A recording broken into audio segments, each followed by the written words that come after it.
Welcome back, Flossie 135. Dr. K here. I hope you all are getting after it. So in our last video, we summarized and clarified some common points that are often confused when it comes to arguments. Having gone through all the videos that we had, the readings that you've had, and that summary, now we should have a good understanding of what arguments are, what their parts are, how they can go wrong, and when they go right. In this video, I want to talk about 4 options that you have available to you when it comes to evaluating an argument. The argument that we're going to use again for an example is the same one that we used in the last video, namely an argument for the existence of God. And it runs as follows. Premise 1, God is whatever it is better to be than not to be. 2, it's better to exist than not to exist. 3, thus God exists. Okay, so now let's talk about the 4 options that are open to you, 4 main options that are open to you when it comes to evaluating an argument. So say you're presented with an argument, right? We already know what an argument is, what its parts are, what its qualities are or properties are. Now, let's say we encounter one. What are we going to do with it? What are our options when it comes to thinking about it? And I want to submit that there are 4 main options. So when you're presented with an argument, you can either, 1, accept the conclusion. If you don't accept the conclusion, so let's just take this argument for example. Let's say you reject that God exists. Then you have 3 options left. The first is to show that the argument is invalid. That's to say, show that it could be the case that the premises were true, but the conclusion false. Show that the premises don't add up to the conclusion. The next option would be for you to show that a premise is false. Now, I've went over one kind of core method by which you might attempt to show a proposition false, namely the reductio ad absurdum. Remember, we talked about in the last video, and that is a strategy of argumentation in which you attempt to show some proposition is false by showing that it has false or absurd consequences. The last option open to you would be to suggest that one or more of the premises in the argument need to be argued for. That's to say, to point out that there's an assumption, either implicit or explicit, that you're not going to buy straight up. You need an argument for it. Now, when it comes to the options of being critical, that's to say, try to show it's invalid. Like if you reject the conclusion, right, you try to show that it's invalid, try to show that one or more of the premises is false, or charge that one or more of the premises needs further evidence in support of them. Essentially, you have to make an argument for the premises before you'll buy them or you'll accept them as true. The last option is the weakest of the options. It's not saying that the argument is invalid. It's not saying that anything is false. It's just saying, I don't really know. I need, before, for example, I accept that it's true, it's better to exist than not to exist. I'm not saying it's false. But before I take it to be true, I need an argument for it. Right now, it's an explicit assumption stated in your argument, but you need to back it up with some evidence before I take it to be true, and hence before I'm convinced of your argument. So let's assume we've been presented with this argument, and our first option is to say, I'm convinced by it, right? I accept the conclusion.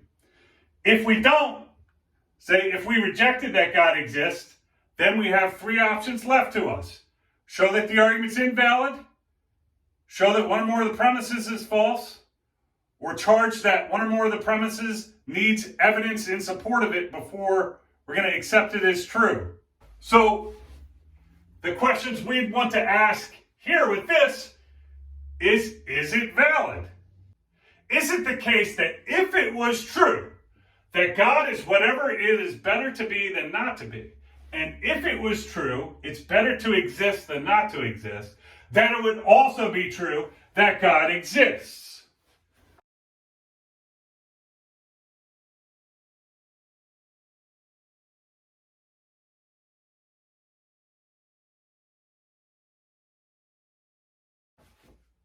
Seems to be the case, doesn't it? If this was true and this was true, then this would be true, right?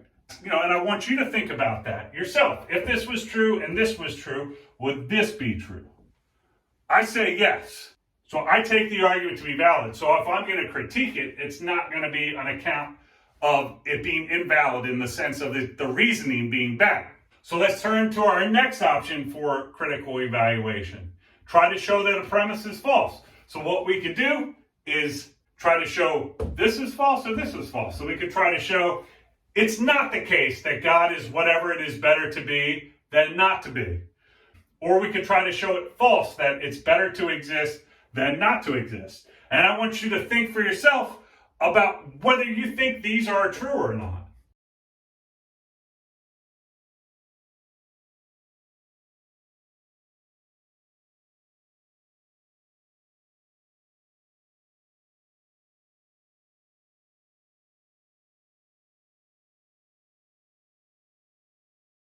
Think about them. Do you think they're true? If not, why not? Right? Okay. So the last option we would have available to us in critiquing this argument is to charge that one or more of the premises need justification before they're going to be accepted as true. Notice that each of these, 1 and 2, they are explicit assumptions. Remember, an explicit assumption is a proposition that in an argument that is not itself argued for. Each of these are propositions in an argument, and neither of them have an argument that's given for them, right? There's no further, deeper evidence offered for either of these. They're just stated, so they're explicit assumptions. So another option here would be to say, why think 1 is true, or why think 2 is true? I need some evidence before I'm going to accept them as true and deem the argument sound, and hence believe that God exists, or believe that this is a proof for God's existence. So in this video, we talked about 4 options that are available to you for critiquing or evaluating an argument. The first, accept the conclusion. If you don't accept the conclusion, the next option is to show that the argument is invalid. That's to say the reasoning is bad. The third is to show that one or more of the premises is false. And the fourth is to charge that one or more of the premises require further evidence before you're going to accept them as true. Those are it. Those are the 4 main options. So what I want you to do is consider this argument and run through those different options. Do you think that the conclusion is true? If not, if you do not accept the conclusion, then ask yourself, is the argument invalid? Is one or more of the premises false? Or do one or more of the premises require justification? If you have thoughts on this, I'd love to see it in the comments below. In this series of lectures on elementary logic, we've covered what arguments are, what their parts are, what properties arguments have, and what properties the parts of arguments have. We've also covered 4 general options for evaluating arguments. Along with that, we've covered a method of argumentation, or form or strategy of argumentation, to show that a proposition in an argument is false, namely the reductio ad absurdum.